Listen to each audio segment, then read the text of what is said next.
વિધાનસભામાં તારીખ 19 ફેબ્રુઆરી 2026ના રોજ મારા દ્વારા બે અલગ અલગ પ્રશ્નો ઉપસ્થિત કરવામાં આવ્યા હતા.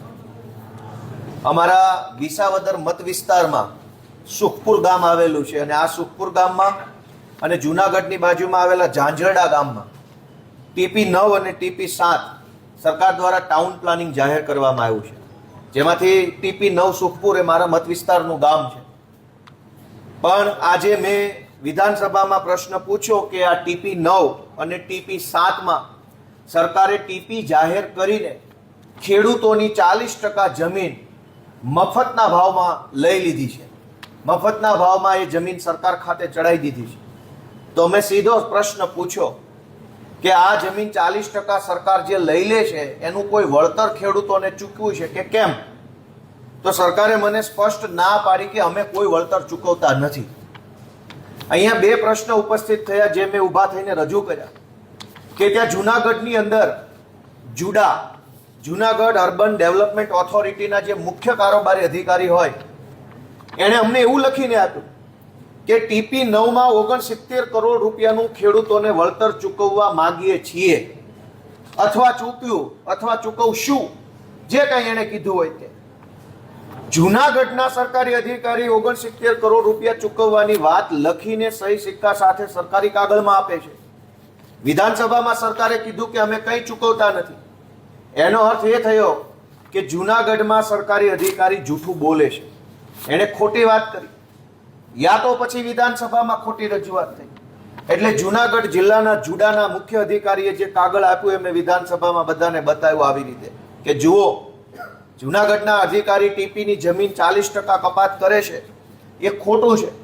અને હું જ્યારથી ધારાસભ્ય ચૂંટાયો ત્યારથી પહેલા દિવસથી કહેતો આવ્યો છું કે ગુજરાતના કાયદામાં ક્યાંય એવું નથી લખ્યું કે 40% જમીન કપાત કરી લેવી.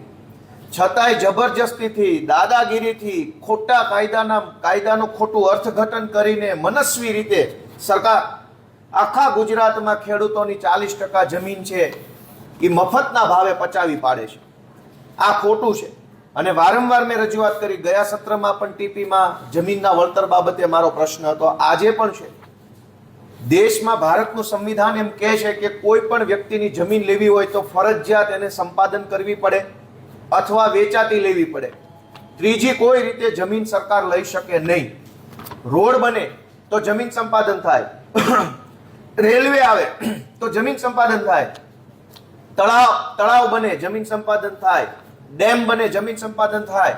તો ટીપીમાં પણ જમીન સંપાદન થવું જોઈએ, ખેડૂતોને વળતર મળવું જોઈએ, એ મારો પ્રશ્ન હતો. પરંતુ સરકારે આજે મારા પ્રશ્ન પ્રમાણે કોઈ જવાબ આપેલ નથી. બીજું કે આજે મેં પ્રશ્ન પૂછ્યો કે જૂનાગઢ જિલ્લાની તમામ ગ્રામ પંચાયતો, તાલુકા પંચાયતો, જિલ્લા પંચાયત અને મહાનગરપાલિકા અને નગરપાલિકાઓનું ઓડિટ ક્યાં સુધીનું થયું છે અને ક્યાં સુધીનું બાકી છે. અત્યંત દુઃખ સાથે જણાવવું પડે કે જૂનાગઢ જિલ્લાની તમામ ગ્રામ પંચાયતોનું ઓડિટ 2020 સુધી થયેલું છે. 2020 પછી એક પણ ગ્રામ પંચાયતનું ઓડિટ થયું નથી. તાલુકા પંચાયત અને જિલ્લા પંચાયત જૂનાગઢનું ઓડિટ 2019માં થયું. 2019 પછી જૂનાગઢ જિલ્લા પંચાયતનું ઓડિટ થયું નથી. જૂનાગઢની તમામ તાલુકા પંચાયતના ઓડિટ 2020માં થયા, એના પછી કોઈ ઓડિટ નથી થયું. અને જૂનાગઢની મહાનગરપાલિકા એનું ઓડિટ છેલ્લે 2022માં થયું, ત્યારબાદ કોઈ ઓડિટ થયું નથી. ઓડિટ નહીં કરવું એ એમ બતાવે છે કે સરકારે કંઈક ખોટું કર્યું છે. જો ઓડિટ થાય તો કરોડો રૂપિયાની ગ્રાન્ટ કોના ખિસ્સામાં ગઈ, કેવી રીતે ખિસ્સામાં ગઈ, એ ભાંડો ફૂટી જાય. અને સમયસર ભાંડો ન ફૂટે એટલે આ ઓડિટ કરવા દેવામાં આવતું નથી. કેગના રિપોર્ટ ઉપર રિપોર્ટ આવે છે દર વર્ષે. ભારત સરકારની બંધારણીય સંસ્થા છે CAG, કમ્પ્ટ્રોલર એન્ડ ઓડિટર જનરલ, એ કહે છે કે સ્થાનિક સ્વરાજની સંસ્થાઓનું ઓડિટ સમયસર નહીં થવાના કારણે સ્થાનિક સ્વરાજની સંસ્થામાં ગડબડ, ગોટાળો, કૌભાંડ, ભ્રષ્ટાચાર વધ્યો છે. અને એટલે જ નગરપાલિકાઓ, ગ્રામ પંચાયતો, તાલુકા પંચાયતો ખાડે ગઈ છે. ગુજરાતની અનેક નગરપાલિકાઓ પાસે લાઇટ બિલ ભરવાના પૈસા નથી. શું કામ? કે સમયસર ઓડિટ નથી થતું. ઓડિટ કેમ નથી થતું? સરકારના પૈસા ભાજપના ચૂંટાયેલા માણસો પોતાના ખિસ્સામાં નાખી દે છે અને ઓડિટમાં પકડાઈ ન જાય એટલે ઓડિટ નથી થવા દેતા.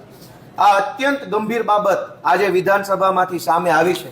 તમે કલ્પના કરો કે તમે કોઈ કંપની ચલાવતા હો, પ્રાઇવેટ કંપની, અને ઇન્કમ ટેક્સ એક્ટ પ્રમાણે તમે તમારી કંપનીનું 10-10 વર્ષ સુધી ઓડિટ ન કરાવો તો શું થાય આ દેશમાં? તમારી પ્રાઇવેટ કંપનીનું ઓડિટ સમયસર ભારત સરકાર કરાવે છે, ગુજરાતની સરકાર કરાવે છે. જીએસટી ભરનારા વેપારીઓના જીએસટીનું ઓડિટ ફરજિયાત કરાવે છે, સમયસર કરાવે છે. પણ સરકારી પૈસા જે તાલુકા, જિલ્લા પંચાયતોમાં, નગરપાલિકા, મહાનગરમાં જાય છે એનું ઓડિટ કેમ નથી કરાવવામાં આવતું? કંપનીઓના ઓડિટ થાય, ફેક્ટરીઓના ઓડિટ થાય, સંસ્થાઓના ઓડિટ થાય. સરકાર પોતાનું ઓડિટ નહીં કરે, કેમ કે ઓડિટ કરે તો ભાજપના લોકો તાલુકા પંચાયત, ગ્રામ પંચાયત, નગરપાલિકામાં શું ખેલ કરી રહ્યા છે, કેવી રીતે પૈસા છાપી રહ્યા છે અને ખિસ્સામાં ભરી રહ્યા છે એ ખુલ્લું પડી જાય એમ છે. આજે વિધાનસભામાંથી સ્પષ્ટ થયું કે 2020 પછી આખા જુનાગઢ જિલ્લામાં ક્યાંય મહાનગરપાલિકાને બાદ કરતા ઓડિટ થયેલ નથી. ત્યારબાદ આજે ગુજરાતના માનનીય રાજ્યપાલ મહોદયશ્રીએ જે બજેટ સત્રના શરૂઆતમાં વક્તવ્ય આપ્યું હતું એ વક્તવ્ય ઉપર આભાર પ્રસ્તાવ આવ્યો હતો અને આભાર પ્રસ્તાવ ઉપર ચર્ચા કરવા માટે આજે મારો વારો હતો. હું બોલવા ઊભો થયો અને મેં મારા બોલવાની શરૂઆત કડદા પ્રથાથી કરી કે રાજ્યપાલશ્રીએ ગૃહને એવું જણાવ્યું કે સરકાર ખેડૂતો માટે ખૂબ કામ કરે છે, પણ કડદા કરનારાઓના બદલે કડદાની વિરુદ્ધમાં જાનારા લોકોને જેલમાં પૂરે છે સરકાર.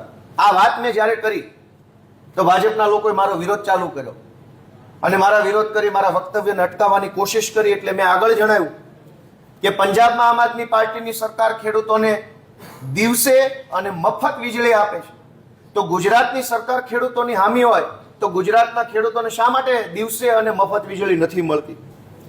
આ સાથે ગુજરાતના ખેડૂતોના ખેતરમાં જબરજસ્તીથી ટ્રાન્સમિશન લાઇનના થાંભલાઓ નાખવામાં આવે છે મોટી મોટી કંપનીઓ દ્વારા. એનો મુદ્દો મેં ઉપસ્થિત કરવા બોલવાની શરૂઆત કરી તો ભાજપવાળાએ મારો વિરોધ કર્યો, મારું ભાષણ અટકાવ્યું, હોહૈસો કર્યો ગૃહની અંદર અને મને બોલવા ન દીધો. હું એમ કહેતો હતો કે ગુજરાતમાં ખેડૂતોના ખેતરમાં અલગ અલગ કંપનીઓ જબરજસ્તીથી પોતાના થાંભલા નાખી જાય છે અને ખેડૂતોને કાણી કોડીનું પણ વળતર આપવામાં આવતું નથી. જમીનનો માલિક ખેડૂત છે.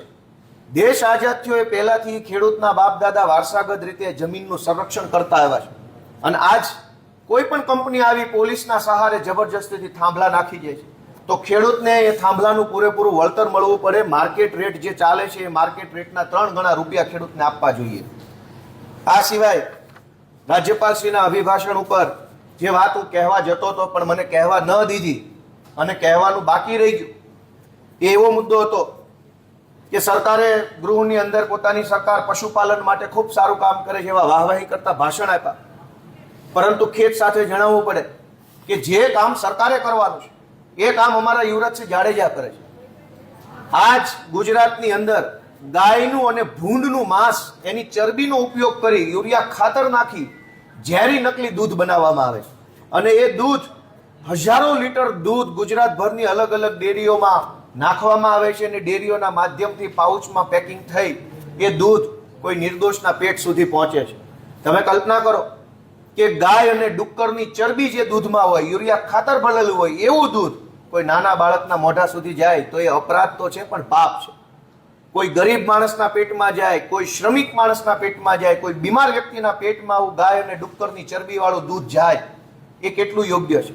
સરકારે રોકવું જોઈએ આવા ઝેરી કેમિકલવાળા દૂધને. એના બદલે સરકારે રોકવાના બદલે યુવરાજસિંહની ફરિયાદ નથી લીધી. ગૃહમાં આજે આ મુદ્દો ઉપસ્થિત કરવા માટે મેં કોશિશ કરી તો બહુમતીના આધારે હોબાળો કરી મને બોલતા રોકવામાં આવ્યો અને મને બોલવા ન દીધો.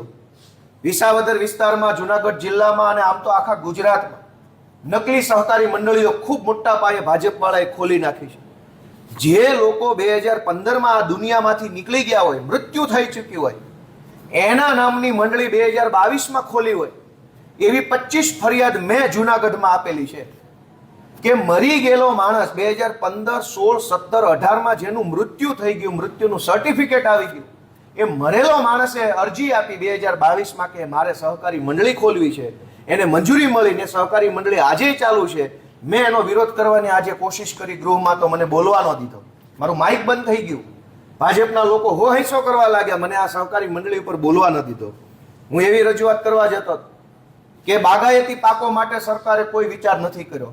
ગીરની કેસર કેરી, વલસાડની હાફૂસ કેરી, દક્ષિણ ગુજરાતમાં કેળા અને ચીકુ, કચ્છની ખારેક, આ આપણા મુખ્ય બાગાયતી પાક છે. આ પાકને જ્યારે નુકસાન થાય છે માવઠાથી, અતિવૃષ્ટિથી, અનાવૃષ્ટિથી, હવામાનના કારણે કે જંગલી કોઈ એવા જીવાતનો ઉપદ્રવ થવાથી જીવાત આવે, એના ઉપદ્રવથી આ પાકમાં કેરીમાં, ચીકુમાં, ખારેકમાં કે નાળિયેરીના પાકમાં નુકસાન જાય તો સરકાર આજે કોઈ પાક વીમા યોજના બાગાયતી પાકો માટે નથી. હું ગૃહનું ધ્યાન દોરવા માંગતો હતો કે બાગાયતી પાકો માટે પાક વીમા યોજના હોવી જોઈએ, પણ દુઃખ સાથે કહેવું પડે કે મને બોલવા દીધો નહીં. બહુમતી એમની છે તો મને દબાવે, અમારી પાર્ટીને દબાવે, અમારા માઇક બંધ થઈ જાય, હોઈસો ચાલુ થઈ જાય, પાટલીઓ થપથપાવીને ઊંચો અવાજ ચાલુ થઈ જાય. પણ ગુજરાતના ખેડૂતોની વાત, બાગાયતી પાક પકવતા ખેડૂતો, જીરાયત પ્રકારના પાક પકવતા ખેડૂતો, દૂધ ઉત્પાદન કરતા પશુપાલક માલધારીઓની વાત ગુજરાતની વિધાનસભામાં નહીં કરીએ તો ક્યાં કરવાની? અને અહીંયા નહીં બોલીએ તો ક્યાં બોલવાનું? તમે રોડ ઉપર નથી બોલવા દેતા, સભામાં નથી બોલવા દેતા, સરઘસ નથી કાઢવા દેતા, ધરણા નથી કરવા દેતા, અને હવે અંદર નહીં બોલવા દે. આ પ્રકારની તાનાશાહી ગુજરાતની સરકાર કરી રહી છે, એની જનતા નોંધ લે એવી હું લાગણી વ્યક્ત કરું છું. અને છેલ્લી વાત કે જે ગૃહમાં હું કહેવા માંગતો હતો પણ મને કહેવા દીધી નથી. ગઈકાલે બજેટ જાહેર થયું અને એ બજેટમાં માનનીય નાણામંત્રીશ્રીએ કીધું કે ગુજરાતની સરકાર 3,18,00,000 લોકોને મહિને 5 કિલો અનાજ આપે છે. એ બાબત એમણે એટલે કે ભાજપની સરકારે ગર્વ સાથે જણાવી. આ ગર્વ લેવા જેવી બાબત છે. 7 કરોડના ગુજરાતમાં 3 કરોડ લોકો તો સરકારના 5 કિલો અનાજ ઉપર નિર્ભર છે. 30 વર્ષથી ભાજપની સરકાર છે અને છતાંય જો લોકોએ 5 કિલો અનાજ માટે થઈ અને સરકાર ઉપર આધાર રાખવો પડતો હોય તો આ સરકારે વિકાસ નથી વધાર્યો, ભૂખમરો વધાર્યો છે એવું કહી શકાય. સરકારે એવું કીધું ગઈકાલે કે સરકારે 4,300 મેટ્રિક ટન મીઠું ગરીબોને આપ્યું. હવે દેશમાં સૌથી સસ્તામાં સસ્તી કોઈ બે વસ્તુ હોય તો એ માચીસ અને મીઠું છે. ગુજરાત રાજ્યના 32 લાખ લોકો મીઠું ખરીદી શકે એવી કન્ડિશનમાં નથી અને એટલે સરકારે 4,000 મેટ્રિક ટન મીઠું આપવું પડ્યું. એક બાજુ વિકાસની મોટી મોટી વાતો આ વિધાનસભામાં બેસીને થાય છે ને એક બાજુ માણસ પાસે મીઠું લેવાના પૈસા નથી. તો કોનો વિકાસ, કેવો વિકાસ, ક્યાં વિકાસ? આ પ્રશ્ન વિધાનસભામાં અમે ઉઠાવીએ કે મીઠાનો વેત રહ્યો નથી હવે પબ્લિકનો, એટલી હદે ભૂખમરો આ ભાજપે પેદા કર્યો છે. એ વાત વિધાનસભામાં અમે બોલી ન જઈએ એટલે બહુમતીના આધારે બધા ઊભા થઈ જાય, હો હલ્લો કરવા લાગે, રાડારાડી ચાલુ કરી દે, પાટલી થપથપાવા લાગે. આ પ્રકારે બહુમતીનો દુરુપયોગ જનતાના મુદ્દા અમે જ્યારે મૂકવા જઈએ ત્યારે થઈ રહ્યો છે. અમે ખેડૂતોના, પશુપાલકોના, ગામડાના, પંચાયતોના, શહેરોના, યુવાનોના, આંગણવાડીની બહેનોના મુદ્દા મૂકીએ છીએ અને અમે નહીં મૂકીએ તો કોણ મૂકશે? ભાજપના નેતાઓએ તો સ્ક્રિપ્ટ વાંચવાની હોય છે, એને બોલવાનો હક નથી ગૃહમાં. એને તો જે સ્ક્રિપ્ટ પાર્ટી કાર્યાલયથી આવી એ માનની કરીને વાંચી જાય છે.